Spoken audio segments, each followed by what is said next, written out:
Recording. Okay. Can everybody hear me okay? Thumbs up, thumbs down. Sounds good.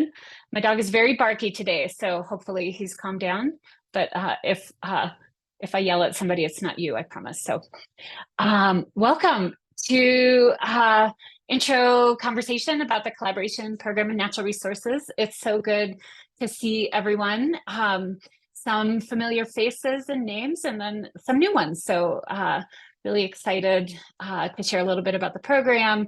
We'll have time to explore questions and take it whatever you need to know. I know some of you have actually already applied even, so you may or may not have heard of from me, but if you haven't, you will soon. So what we're going to cover in the next just under an hour, I'm going to introduce myself and Melanie, who's the not so new director of the Ruckelshaus Institute. We're going to share a little bit about the Ruckelshaus Institute, CPNR, and how it fits into our mission around Wyoming in the West, describe the program briefly, and get to know you guys a little bit and why you think this might or might not be a program that will help you in the work you do.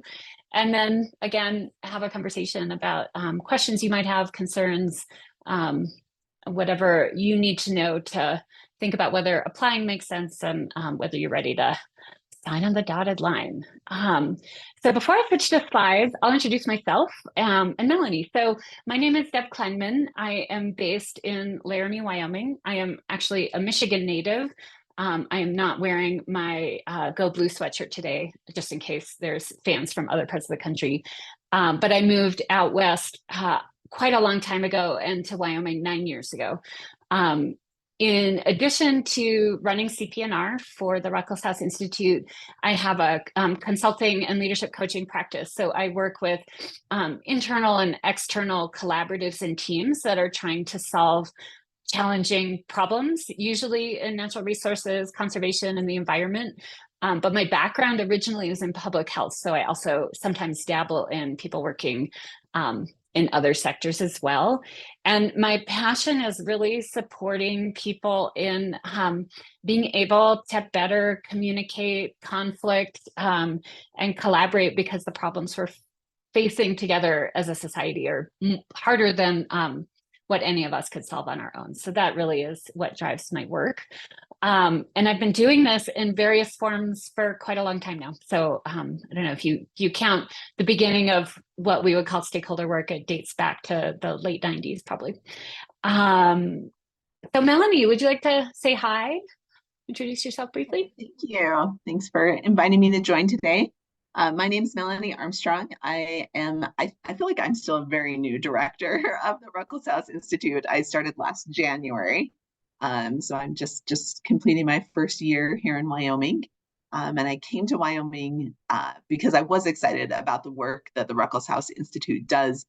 Just as a real short background, we are named after the first director of the Environmental Protection Agency and a former Attorney General, Bill Ruckelshaus, who was invited by Senator Simpson to come to Wyoming in the 90s to consult with a group of faculty here at the university who were interested in pursuing more like interdisciplinary natural resources work.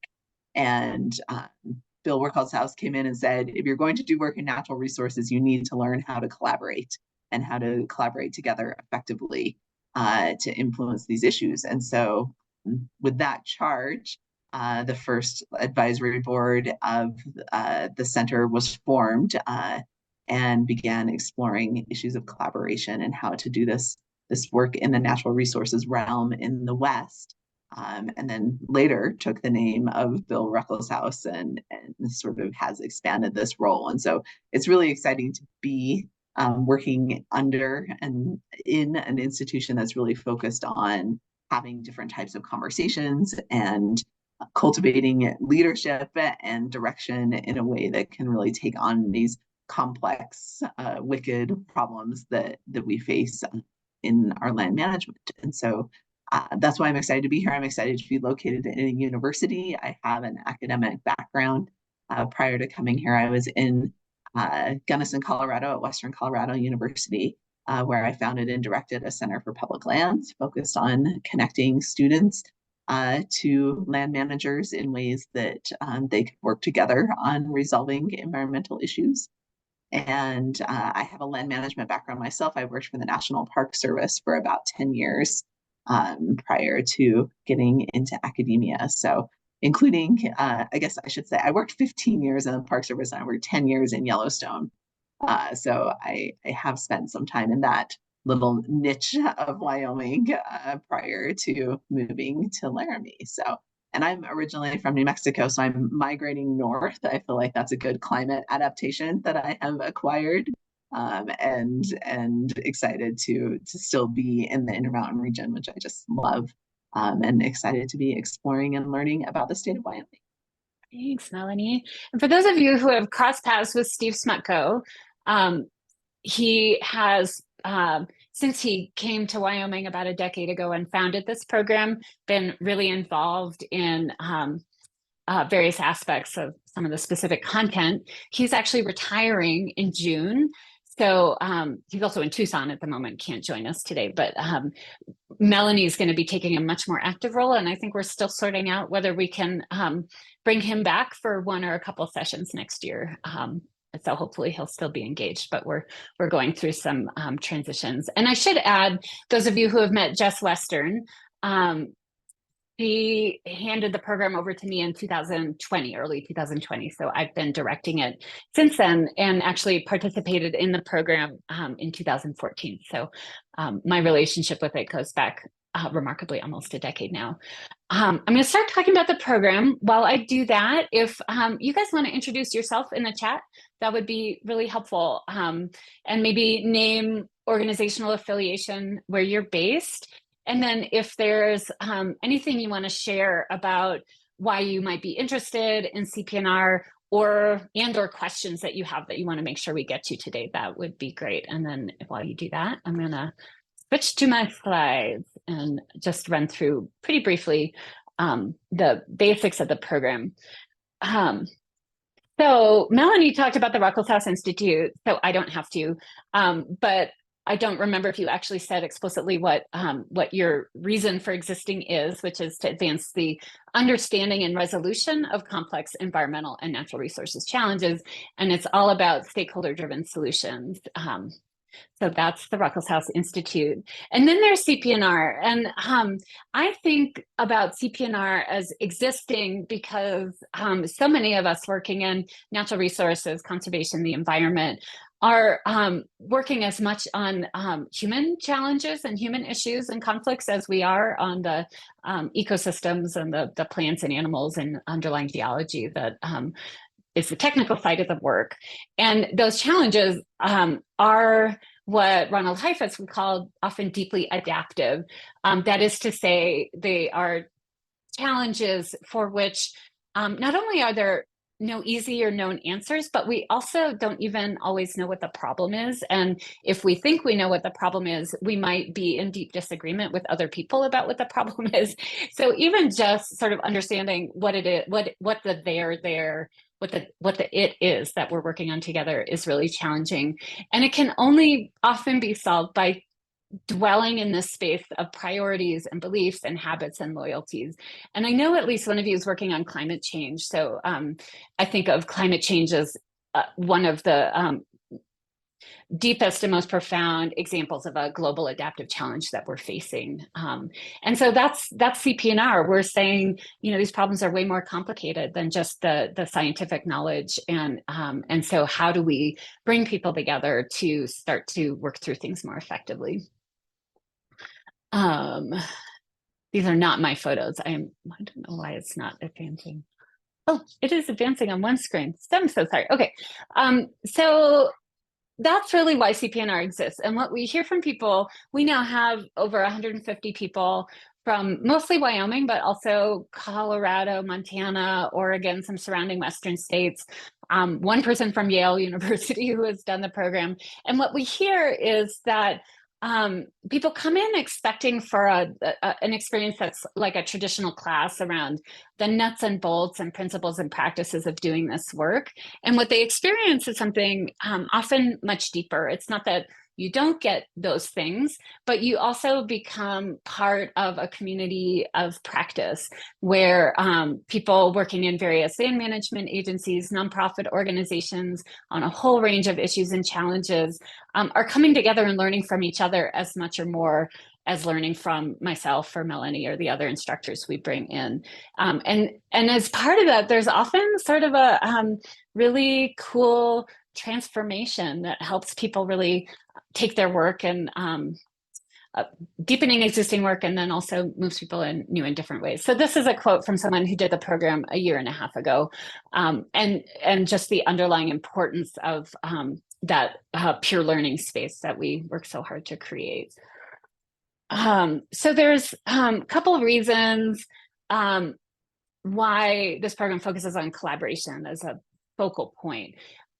It's our belief that collaboration is essential in solving those entrenched wicked problems that so many of us are working on, that you might be able to move forward without bringing people together, but you may not do so effectively, or there'll be a lot more conflict than has to happen. And you may be leaving really rich paths forward, really rich solutions by the wayside because you're not bringing people together effectively.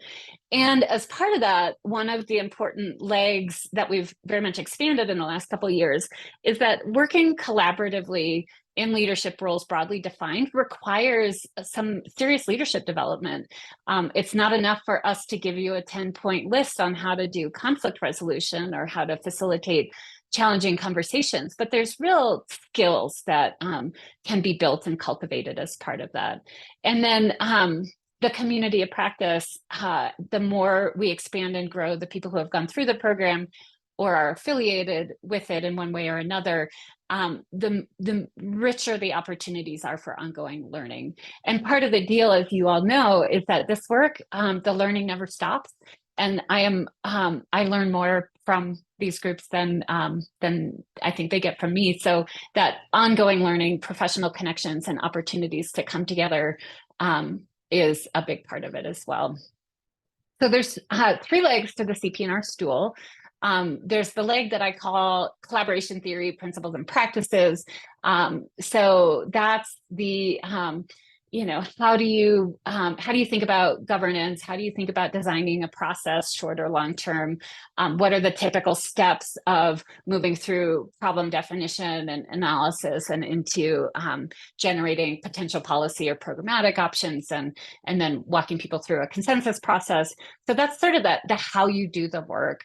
And then there's a second leg of the stool that's really focused on collaborative leadership skills.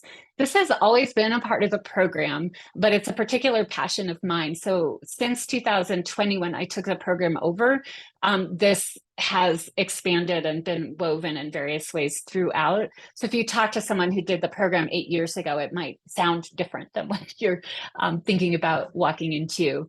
And there's a couple frameworks and ways that we think about leadership in the context of CPNR. And it's really aligned with that concept of adaptive leadership that I mentioned at the beginning.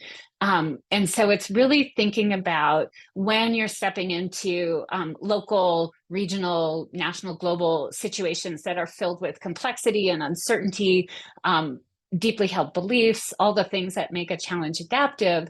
What are the specific skills and habits that we can all think about developing and strengthening to make us more effective in those settings, but also to make it maybe a little bit less painful and a little bit more fun?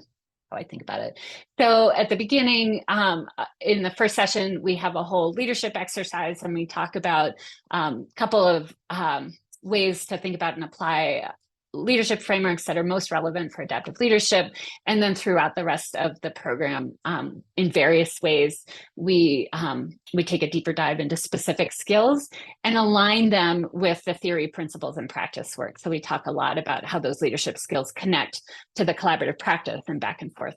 And then the third leg of the stool is the leadership project. Those of you who have applied were invited and asked to submit your initial ideas for what a project might be. And I am happy to answer more questions when we get to that part if you're wondering about it. But the idea here is that this is your opportunity to take whatever parts of the sessions and the content are most relevant to you and the work you're facing, and apply them and play with them and think about how they can expand and deepen your effectiveness.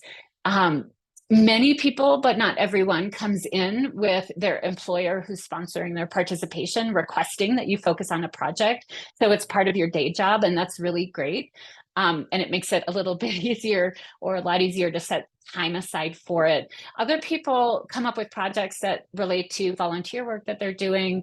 It might be related to some research that you're doing. Sometimes we get graduate students. So there's a huge range of what's possible and acceptable. And the first 3 months, at the first 3 sessions, at each session and in between, we talk a lot about helping people flesh out those ideas. And if you really don't have an idea, that's okay too. We can help you come up with something. But those are the 3 legs of the CPNR stool. And my mouse, I recharged it, and now it's going haywire. I want to introduce you to a couple of this year's participants. I tried to pick some that represent a cross-section of who they work with, and then what they're focusing on, and a little bit about their projects that they're actually, as we speak, in the process of hopefully wrapping up. So Micah Christensen is an attorney with the Wyoming County Commissioners Association. He's their natural resources, I can't remember, brain fart, advocate person, policy expert. And his project this year is focusing on helping federal, state electeds, as well as nonprofit partners, tighten relationships so that they can work more effectively together when either formal or informal collaborative policymaking opportunities arise. And that's kind of one of his passions, is I would say being a link and a bridge between people doing policy work at various scales. Angelina, you may have met her ferrets if you've visited Sinks Canyon lately. She's the interpreter for the Shoshone District of Wyoming State Parks, so a state agency person. And her project is focused on supporting the various state parks, especially those in Southwest Wyoming, get better at providing interpretive and educational materials that incorporate tribal history and tribal knowledge, and tribal visitors as well. So that's the focus for her project. Colleen Friday, when she's not being an artist, works for the Greater Yellowstone Coalition, doing outreach on the Wind River Reservation. And her project is focusing on a Supreme Court decision from a couple years ago that addressed treaty rights. And so she's working with the 2 tribes and partners on what that means moving forward for hunting and fishing rights for the Shoshone and Arapaho tribes. Beth Baer works for Wyoming Game and Fish, so another state agency employee. Her project is focusing internally. So we see 1 or a couple of these every year where people realize that how organization or agency or team is working internally has a lot of impact on their ability to be effective partners externally.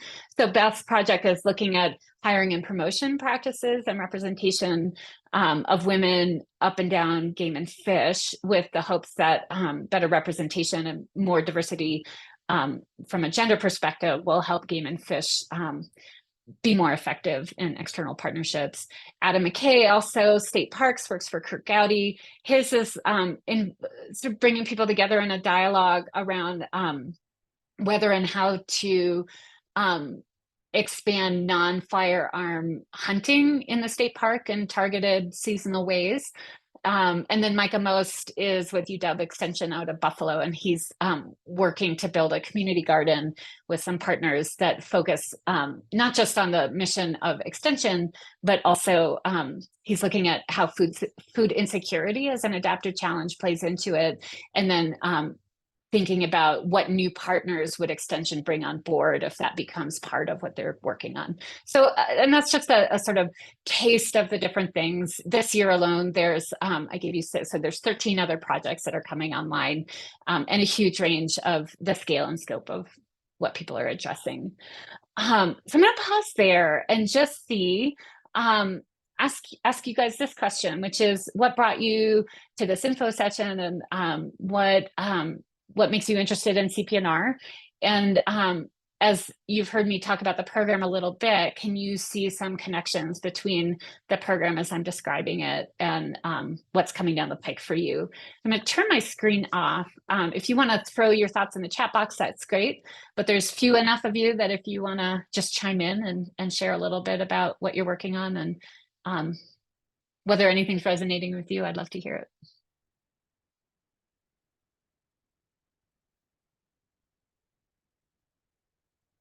And I'm going to call in Emily because I work a lot with Emily. So I'm going to put her on the spot to get the. And I just unmuted myself. Yeah. Perfect. Yeah, no, I'm interested, one, because Deb told me about this program and Deb's amazing.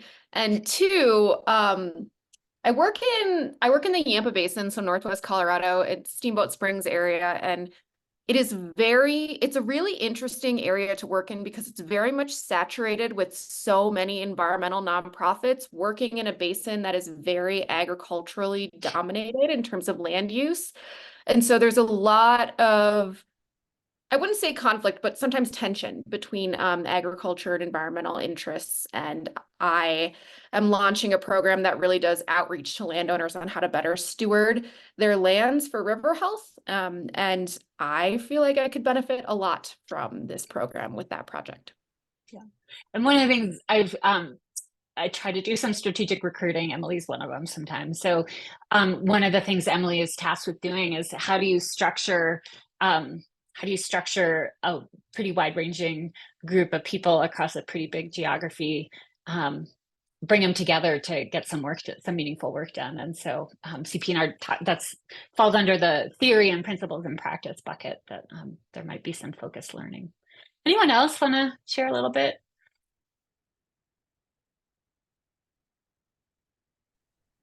I can. Great. My name's Erin Welty. Work for the Greater Yellowstone Coalition. I'm in Cody, Wyoming. It sounds like our landscape is probably very similar to Emily's. A lot of, especially recently, conservation nonprofits, but a very agricultural, rich Western history area. Most of the work I do ends up being a very delicate balance of relationships and outreach. But one of the things that I'm looking at taking on is starting to pursue some bear-wise community outreach and development with the potential grizzly delisting. And of course, there's a lot of emotions on both sides surrounding that conversation. So Yeah, I think CPNR could be very valuable in relation to that. And Erin, one of the things we also hear is when this work can be so sensitive and so localized, and it can be really hard to find outlets for people who are conversant with what you're struggling with, but it's a confidential space where you can say, oh my gosh, I don't know how, this is blowing up, help me. And so it can be really, really helpful, sort of built-in group of thought partners and people who are there to listen to you vent and troubleshoot and all the things. So grizzlies, I imagine, are going to be maybe like wild horses. Yeah. For sure. Anyone else? Christine, I know you've been on my list for a little while, and I have your application in my inbox, and you're taking on a really important role with a couple of our forests. So anything coming up for you? Hi, yeah, I was scarfing down some lunch and listening. Yeah, thank you for letting me listen in because I'm really interested in the program. I know a couple of graduates from the tribal relations background. So tribal relations at the unit level and the two forests is a new position and a new program. And so one of your recent graduates was just picked up by the Medicine Bow-Routt Thunder Basin. And I think there's just a lot of overlap, it sounds like, with a lot of issues, but tribal relations is really an intersection of that, those treaty rights, NEPA implementation. It often deals with state and other federal agencies. So I'm hopefully meeting with my forest supervisor tomorrow to talk about some of the issues that I would like to talk about with this group and hopefully in this program to make sure that he's on board with the discussion and like creating that support for myself and a lot of difficult issues that'll be coming up, I know, this year. So yeah, thanks for creating a space for professionals to kind of talk through a lot of these challenges. I know just the word collaboration really resonates with me, and just having an action to that word is really cool opportunity. So thank you. Yeah. And we, especially in the last 5 years or so, have really taken on the question in Wyoming of how can we more effectively partner and work together, state agencies, federal agencies, tribal nations, both those in Wyoming and those who have historic and spiritual connections to our place. And we're continually learning.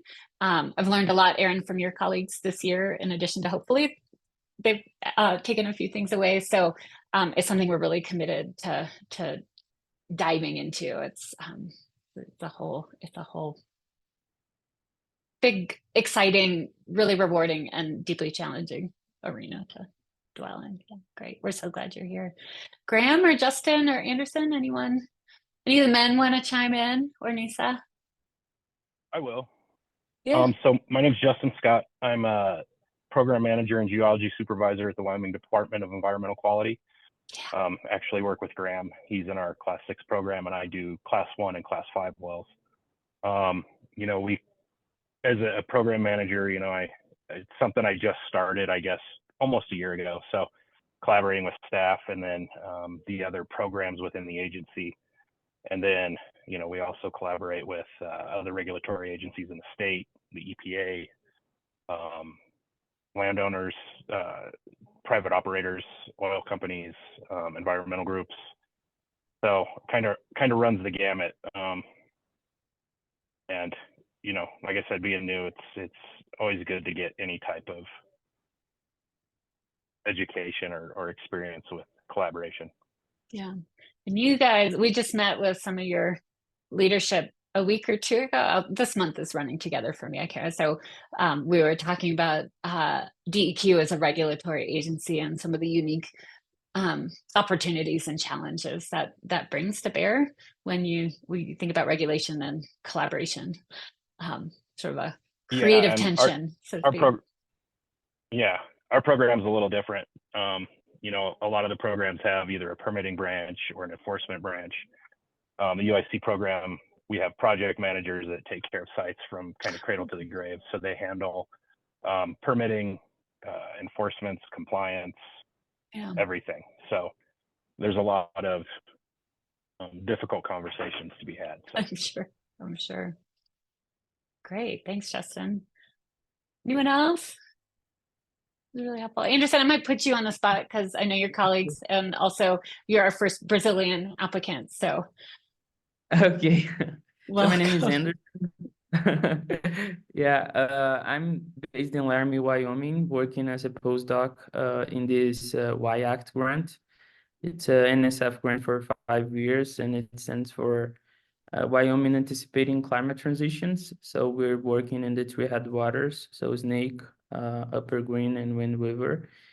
And several colleagues of mine participated last year in the program, and they recommended to me that's why I'm here. And I'm originally from Brazil, as you might notice by my accent. Yeah. And Anderson and his colleagues are working in some really exciting and innovative ways around co-production. How can academia partner more effectively with groups on the ground, and thinking about knowledge generation in service of communities moving forward. There's some really great work happening coming out of that funded project. So love having a mix of academia and people from different sectors, because there's so much we can learn from each other. I'm going to keep moving, but Graham and Nisa, if you want to chime in, just interrupt me. But I'm going to keep us moving so we can get to the question part. This photo, by the way, so this is in the place we go for session 2, which is the 10 Sleep Preserve up in the Bighorn Mountains in northern Wyoming. And this will be the 4th time we go there. It's a really, really special and beautiful place, but it snowed the first year we went there. So this was actually, and it was during COVID. So we were supposed to stay out on the porch, but it started snowing. So we all put our masks on and very carefully sat inside for the rest of it. And it's going backwards again. Sorry, guys. When did you hear? Okay, so I'm going to go into the nuts and the bolts of the program, and then we're going to stop and have our conversation. So there's a couple commitments that we ask from people who commit. And these are really important because we're not just teaching a college class, we're creating a community of practice and trying to really facilitate the shared learning and connection that we talked about. So we ask people to participate fully in the program, to attend all the sessions. I have the dates for you in a second if you haven't seen them, and then to work through your project. With that said, we get that life happens. And if you already know that you're going to miss one session, it's okay. If the timing is right for the program for you in general, reach out to me and we can have a conversation about it. And there are ways that we've made that work. But it's really good to go into the program knowing that you're in. It's an expectation that we're connecting with each other in between sessions, and that sometimes is formal through webinars or web-based conversations, but it's also informally.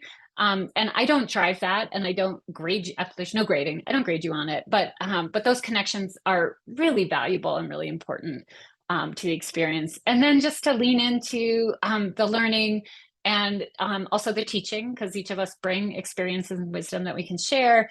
And that you take what we're talking about and play with it out in the quote unquote real world. Those are sort of fundamentally the commitments. And then as the director and as the instructor, my commitment is, to my best to provide a rich platform for that learning to happen in some of the most beautiful places in the country, which is a perk. And then to be flexible and adaptive based on each cohort and what their key interests are. So I usually keep some space in the curriculum every year to be able to be responsive to the group and where their key interests lie. And that changes from year to year based on who signs up. So one year we might have a much deeper focus on NEPA and formal processes with the feds. Another year, we might have people really deeply interested in cross-cultural collaboration and DEI. Or conflict resolution. And so I do my best to be adaptive with that. And then to be available to people one-on-one or to facilitate you accessing my network and Melanie's network, people who might be able to serve and support you in the work that you're doing out in the world. So here's the schedule and some of the nuts and bolts. So for most of the sessions, we always begin at noon on Wednesday and go to noon on Friday. I do my best to organize field trips. And a lot of times those will be Wednesday morning before we start, or they might be Friday afternoon. Sometimes they're part of the actual during that time frame. But I'll always let you know plenty ahead of time what those look like and what the schedule is. The tuition is $1,300. That includes all of the sessions and the assessments and things that we provide, but not lodging and not travel. There is every year some financial support available. It's a little challenging because the start of the program is out of alignment with when we hear about the funding. So I often don't know until the spring how much exactly I'm going to have to work with. But with that said, I've always been able, at least in the 5 years I've been running the show, able to make sure that people have the resources they need to participate, even if it's not necessarily what you asked for originally. So please don't let the tuition be a barrier if you're excited about the program. And then we do rolling applications. So if you're interested and you haven't applied yet, I encourage you to apply quickly. Last year we hit our max, and this year I think I'm already at 25% of the slots have been spoken for. So don't wait too long. I also try and do a little bit of social engineering. So it makes for a much richer program for all of us if there's a mix of state and federal agencies, nonprofits, a mix of ages, a mix of experiences. So I do, once I reach a certain point, like 10 or 11 or 12 people, I try and look at the remaining slots and make sure that we're getting a sort of rich cohort in terms of a variety of factors. And I will also say I'm going to be on medical leave from February 23rd for 2 to 3 weeks, which I know for a lot of people is a key time for sending an application. So if your application arrives in that time frame and you don't hear from me quickly, that's why I'm out. And then here are the program dates. We kick off in July in Lander. 10 Sleep, the schedule's a little bit different because we, if you haven't been to the 10 Sleep Preserve, it's beautiful, huge piece of property. And we spend half a day touring with Trey, who his title just changed, but we do a field trip on site. And so having that extra time is really valuable. So we have people arrive the afternoon or evening of Tuesday. And then we wrap up as normal on Friday at midday. Erin, we're going to be in Cody in September, which I'm really excited about. And then back in Southeast Wyoming for the remaining. And then the one in April, we do a gap. So between early December and April, we take a gap. I think originally it was just the logistics of driving across the state in the middle of the winter and how often our highways close. But it also gives people a chance to focus on your project and to think about applications out in the real world. And then the final session, we come back together, we do final presentations, and then the following day we have a symposium. We invite all the CPNR alumni and friends of the program and come together to continue the learning and the networking. I want to mention 2 more things and then I'm going to stop talking. I think, so a couple of you are based in Lander. Hopefully I remembered to email you. I'm going to be there in 2 weeks. And there's this very casual drop-in happy hour happening at the Cowfish. I've got the private room reserved and there's 5 or 6 or 7 alumni that are coming. And it's just a chance to meet people and ask people who have to tell you the truth about their experience, how it was. And so if you're in Lander or nearby and are interested, please let me know and I'll add you to the calendar invite. And then this year's final symposium is going to be April 19th in Jackson. We're really, really excited about how it's come. Well, I'm excited. Melanie, I don't know if you're excited yet. I'm really excited. It's going to be a day of bringing people together for continuing the connecting and learning that we do in CPNR. And it's going to be focused not on a specific topic. The last couple of years we've focused it. Last year we focused on water. It's going to be focused on the principles and practices and the actual messiness of doing the work.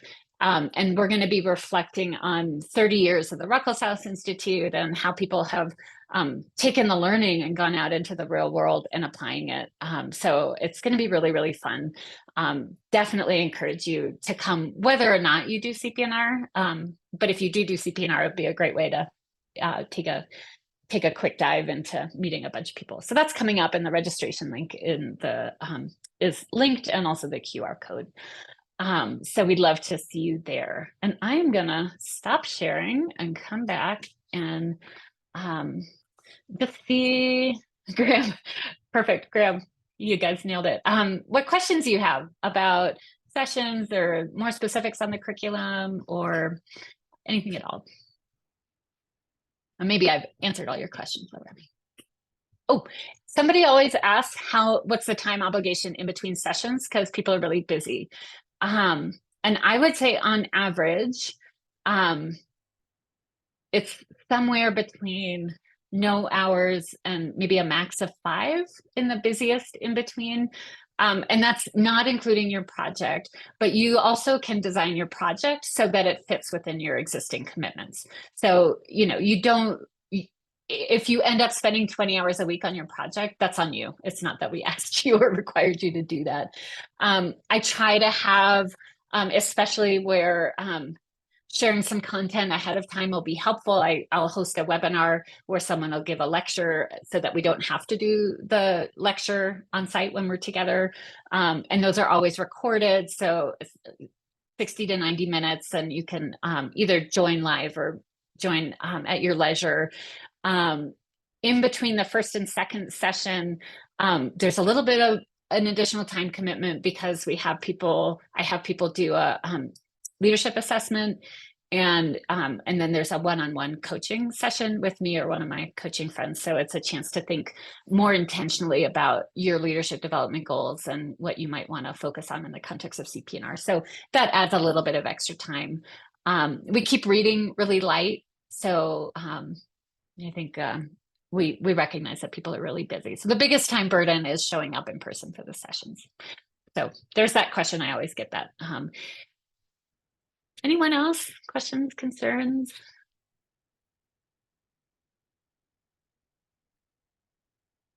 All right. All right. I think this is a first that I think I get a little better at doing this every year because I'm better at anticipating what people are going to be worried about. Some of the field trips we've done, I do them differently every year based on like who I've met and who's doing exciting work and where things are blowing up. So I try and keep a lot of flexibility in the schedule in terms of who we meet with and where we go. The last couple of years, we've gone to visit Jason Valdez on the Wind River Reservation and their buffalo herds and have a really amazing conversation about tribal collaboration, knowledge, restoration work, tribal sovereignty, like all the things wrapped up while buffalo are walking, 5 feet behind you. Is pretty amazing. And Jason is maybe one of the smartest people and best fundraisers I've ever met. And then we always save a half day when we're at 10 Sleep to walk around that site and talk about how that particular nonprofit organization looks at collaboration in Wyoming and beyond, and how that bears fruit on site at the preserve. We've toured. We're not going back to Saratoga this year, but when we were there last year, we went and toured some of the really big wind development sites and had a conversation about renewable energy, landowner renewable conflicts, met with a rancher that figured out how to come up with a better business deal with the energy company and is making money, which was really exciting to hear. Yeah, so it really varies based on, again, sort of what's emergent and what I think people might be interested in. I have one question, actually. Yeah. Maybe I'm just looking for assurance, but I know I read that, like, I mean, it's Wyoming based, but there are people from like other states. Would you say that it's pretty regionally applicable and not? Okay. Yeah, I would. And there's going to be conversations that are really Wyoming specific, but the underlying content and conflicts are going to translate across the West. And Emily, for you, especially with the Headwaters stuff on the Little Snake, the cross-state conversations might be actually extra valuable. That's so true. That's a good point. Yeah. Yeah. But yeah, I think, across the board, and I think, and I'm happy to introduce you to this year, we've got actually sort of a critical mass of people based in Colorado joining us, and I'm happy to connect you with them. But I think what people would say is that it brings, anytime you've got people wrestling with similar issues in different contexts, there's a lot of shared learning and strategy sharing that can happen. And I think they've found that actually pretty valuable. Nice. Thanks. Yeah. Just like, yeah, that was a cool energy tour. I don't know if we're going to be able to do it because we won't be near it this year, but one of our alumni, you're in Leander. So John Burrows, who I'm sure you know, helped me organize that. And his CPNR project focused on collaborative approaches to siting decisions. So he's a great point of contact if you want to hear more about who he pulled in for that.